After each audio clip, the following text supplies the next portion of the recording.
Shalom, salam damai sejahtera bagi kita semua. Jemaat Tuhan, sebelum kita mendengar firman Tuhan, mari kita datang kepada Tuhan di dalam doa. Kita berdoa.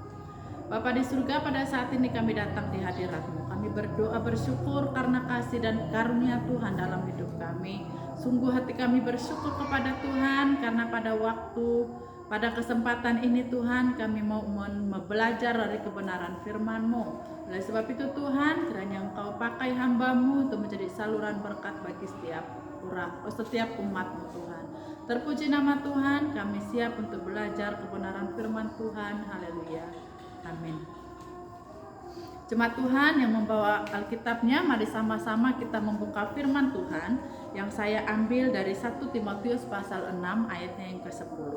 1 Timotius pasal 6 ayatnya yang ke-10. Firman Tuhan berkata demikian, karena akar segala kejahatan ialah cinta uang, sebab oleh memburu uanglah beberapa orang telah menyimpang dari iman dan menyiksa dirinya dengan berbagai-bagai duka. Amin. Saudaraku yang kekasih, dari pembacaan firman Tuhan ini, saya rindu membawa kita belajar dari satu judul firman Tuhan, awas cinta uang. Awas cinta uang. Saudaraku yang kekasih, ada beberapa ungkapan yang terkenal tentang uang. Seperti ada ungkapan yang mengatakan uang bukan segalanya, tetapi segalanya butuh uang. Ada uang, ada barang. Ada uang, abang disayang. Wah, ada pujian yang biasa dilakukan ya. Jadi sepertinya uang telah menempati ruang yang utama di dalam kehidupan manusia. Bukankah demi untuk mendapatkan uang, ada di antara manusia yang rela melakukan apapun, sekalipun mengorbankan harga dirinya. Jadi akibat ketidakpuasan dengan hasil pendapatannya, tidak sedikit orang melakukan perbuatan-perbuatan korupsi sehingga terjerat dengan hukum.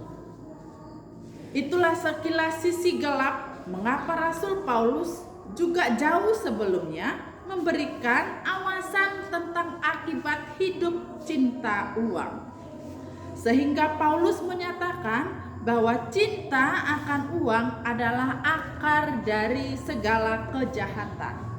Bagaimana dengan pandangan hidup orang-orang Kristen, orang-orang yang percaya tentang uang itu sendiri?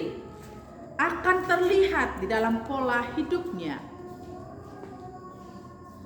Dan bagaimana cara ia mendapatkan uang itu? Saudaraku yang kekasih di dalam Tuhan Yesus, Rasul Paulus pertama-tama menasihatkan kepada Timotius tentang bahaya sisi gelap dari uang. Sekalipun benda mati dan hasil buatan tangan manusia, saudara, namun uang mempunyai kekuatan untuk menjerumuskan manusia sehingga justru menjadi hamba uang. Bahkan binasa lantaran hidup cinta uang. Saudaraku yang kekasih, istilah cinta uang maksudnya adalah menjadikan uang sebagai ilah, menggantikan Tuhan di dalam hidupnya ataupun hidup seseorang, bahkan sampai menghalalkan segala cara tanpa peduli konsekuensi apapun yang akan dialami kelak.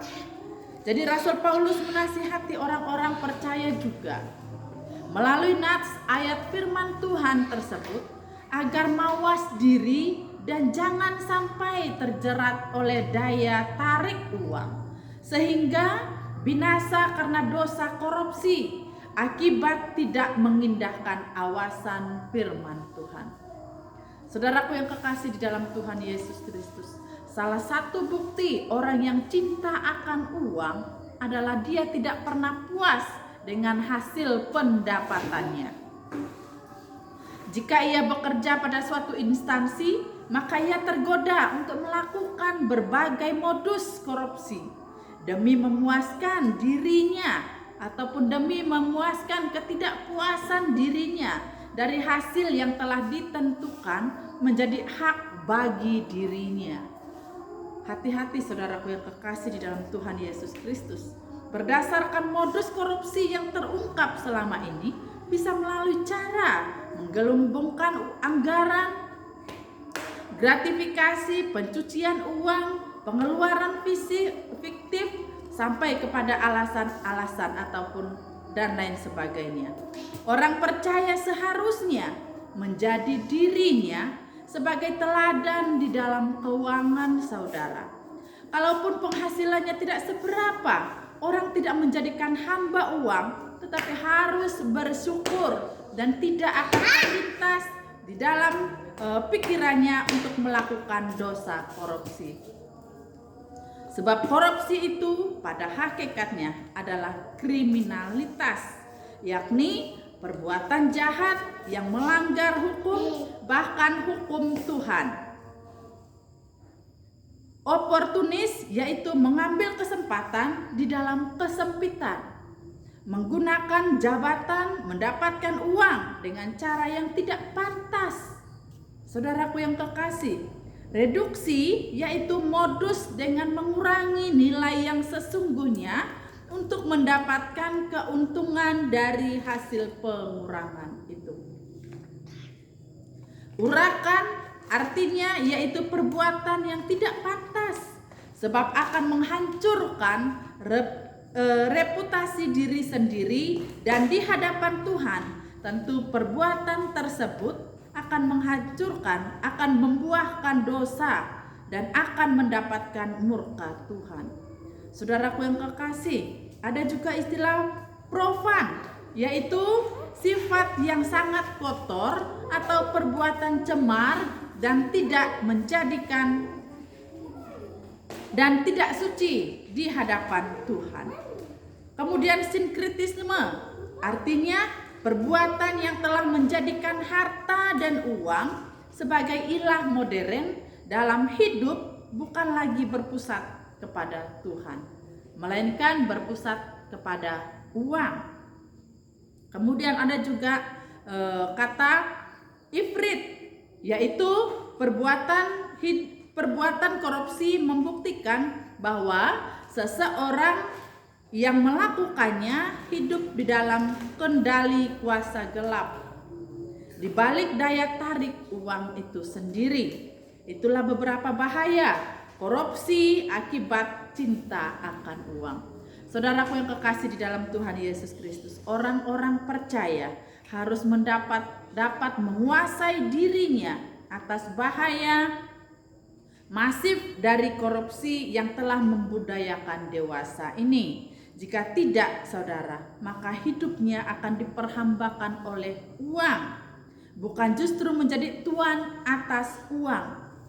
Belajarlah saudaraku yang kekasih, mari kita belajar untuk selalu bersyukur atas berapapun berkat yang Tuhan berikan kepada kita melalui jeripaya kita, pekerjaan kita. Yakinlah bahwa Tuhan tidak akan membiarkan orang-orang hidup yang takut kepada Tuhan, dan pasti Tuhan memberkati orang-orang yang percaya dan mau hidup di dalam kejujuran dan kekudusan hidup di hadapan Allah. Saudaraku yang kekasih di dalam Tuhan Yesus Kristus, mari kita bertobat jika pernah melakukan dosa korupsi sebelum murka Tuhan menimpa atas orang-orang yang hidupnya cinta uang.